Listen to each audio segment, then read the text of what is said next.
Hi ನಮಸ್ತೆ friends, ಈ ಚಾನಲ್ಗೆ ನಿಮಗೆ ಸ್ವಾಗತ. ಇಂದು ನಾವು ಒಬ್ಬ ವಿತಂಡವಾದಿ ಮತ್ತು ಗುರುವಿನ ಕಥೆಯನ್ನು ನೋಡೋಣ. ಒಮ್ಮೆ ವಿತಂಡವಾದಿಯೊಬ್ಬ ಗುರುವಿನ ಬಳಿಗೆ ಬಂದು ವಿಷಯವೊಂದರ ಬಗ್ಗೆ ಅನಾವಶ್ಯಕವಾದ ಕೇಳಿದ. ಗುರು ಸಾವಧಾನಚಿತ್ತದಿಂದ ಎಷ್ಟೇ ಸರಳವಾಗಿ ಬಿಡಿಸಿ ಹೇಳುತ್ತಿದ್ದರೂ ಅವನು ಒಪ್ಪದೆ ಮೇಲಿಂದ ಮೇಲೆ ಪ್ರಶ್ನೆಗಳನ್ನು ಕೇಳಿ ವಿತಂಡವಾಗಿ ವಾದ ಮಾಡುತ್ತಿದ್ದ. ಅವನಿಗೆ ಬುದ್ಧಿ ಕಲಿಸಬೇಕೆಂದು ನಿರ್ಧರಿಸಿದ ಗುರುಗಳು ಒಳಗೆ ಹೋಗಿ ಚಹಾ ಸಿದ್ಧಪಡಿಸಿ ತಂದು ಅವನ ಮುಂದೆ ಒಂದು ಖಾಲಿ ಲೋಟವನ್ನಿಟ್ಟು ಅದರೊಳಗೆ ಚಹಾ ಸುರಿಯಲಾರಂಭಿಸಿದರು. ಲೋಟ ತುಂಬಿ ಚಹಾ ಹೊರಗೆ ಚೆಲ್ಲುತ್ತಿದ್ದರೂ ಗುರುಗಳು ಮಾತ್ರ ಚಹಾವನ್ನು ಲೋಟಕ್ಕೆ ಸುರಿಯುತ್ತಲೇ ಇದ್ದರು.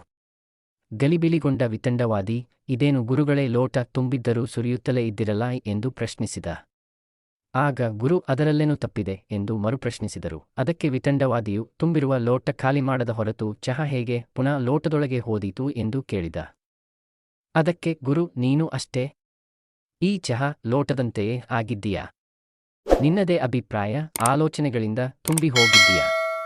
ಹಾಗಾಗಿ ನಾನು ಹೇಳುವುದು ನಿನ್ನ ತಲೆಯೊಳಗೆ ಇಳಿಯುತ್ತಿಲ್ಲ. ಮೊದಲು ಬೇಡವಾದದ್ದನ್ನೆಲ್ಲ ಹೊರಹಾಕು, ನಂತರ ನಾನು ಹೇಳುವ ಮಾತು ನಿನ್ನ ತಲೆಯ ಒಳಗೆ ಹೋಗುತ್ತದೆ ಎಂದು ಬುದ್ಧಿ ಹೇಳಿದರು. ತನ್ನ ತಪ್ಪಿನ ಅರಿವಾದ ವಿತಂಡವಾದಿಯು ಅಂದಿನಿಂದ ವಾದ ಮಾಡುವುದನ್ನೇ ನಿಲ್ಲಿಸಿದ. ಈ ವಿಡಿಯೋವನ್ನು ಲೈಕ್ ಮಾಡಿ, ಶೇರ್ ಮಾಡಿ ಮತ್ತು ಕಾಮೆಂಟ್ ಮಾಡಿ. ಇಂತಹ ಆಸಕ್ತಿದಾಯಕ ವಿಡಿಯೋಗಳನ್ನು ವೀಕ್ಷಿಸಲು ಈ ಚಾನಲ್ಗೆ ಚಂದಾದಾರರಾಗಲು ಮರೆಯಬೇಡಿ. ಸಂಪೂರ್ಣ ವಿಡಿಯೋವನ್ನು ವೀಕ್ಷಿಸಿದ್ದಕ್ಕಾಗಿ ಧನ್ಯವಾದಗಳು.